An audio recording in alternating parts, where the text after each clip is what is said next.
మలయాళ hero Unni Mukundan కొత్త Malayalam pan India సినిమా Marco release అయి నిన్న గురువారంతో 14 రోజులు అంటే 2 వారాలు కంప్లీట్ అయింది. తెలుగులో మాత్రం రిలీజ్ అయి తెలుగు వర్షన్ 2 రోజులు అయింది. జనవరి 1న రిలీజ్ అయింది, నిన్నటితో 2 రోజులు అయింది. ఈ 2 వారాల గ్రాస్ కలెక్షన్స్ చూస్తే కేరళలో ఈ సినిమా 38 కోట్లు గ్రాస్ కలెక్ట్ చేస్తే మన తెలుగు రాష్ట్రాల నుంచి 2 రోజుల్లో 2 కోట్లు, ఇక కర్ణాటక నుంచి మలయాళం వర్షన్కి 3 కోట్లు వచ్చాయి, ఇక హిందీ వర్షన్కి 6 కోట్లు వస్తే 2 వారాల్లో, ఇక ఓవర్సీస్ నుంచి మలయాళం వర్షన్కి 30 కోట్లు వచ్చాయి. అలా టోటల్గా 2 వారాల్లో మార్కో సినిమా 80 కోట్లు గ్రాస్ కలెక్ట్ చేసింది. ఇక అందులో థియేటర్ల రెంట్లు, గవర్నమెంట్ ట్యాక్సులు, ఖర్చులన్నీ పోను డిస్ట్రిబ్యూటర్ షేర్ వచ్చేసి 37 కోట్లు ఉంది. ఈ సినిమా బడ్జెట్ 30 కోట్లు అయితే 20 కోట్లకు డిస్ట్రిబ్యూటర్లకు అమ్మారు మలయాళంలో.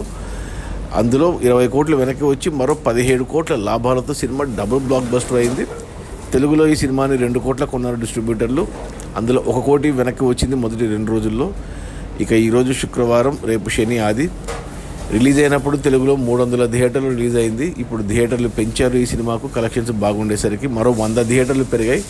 సో టోటల్గా ఈ వీకెండ్లో 400 థియేటర్లో తెలుగు వర్షన్లో ఉంటుంది. సో బ్రేక్ ఈవెన్ అయిపోతుంది, లాభాలు కూడా తీసుకుంటుంది, తెలుగులో కూడా హిట్ అయిపోతుంది. అది మన ఉన్ని ముకుందన్ కొత్త మలయాళ పాన్ ఇండియా సినిమా మార్కో రిలీజ్ అయిన మొదటి 2 వారాల్లో 80 కోట్ల గ్రాసు, అందులో డిస్ట్రిబ్యూటర్ షేర్ వచ్చేసి 37 కోట్లు. సినిమా బడ్జెట్ 30 కోట్లు అయితే 20 కోట్లకు డిస్ట్రిబ్యూటర్లకు అమ్మారు. 17 కోట్ల లాభాలతో cinema blockbuster, double blockbuster అయింది. ఖచ్చితంగా ఈ వీకెండ్లో సినిమా 100 కోట్ల మార్క్ టచ్ అవుతుంది. Okay, bye.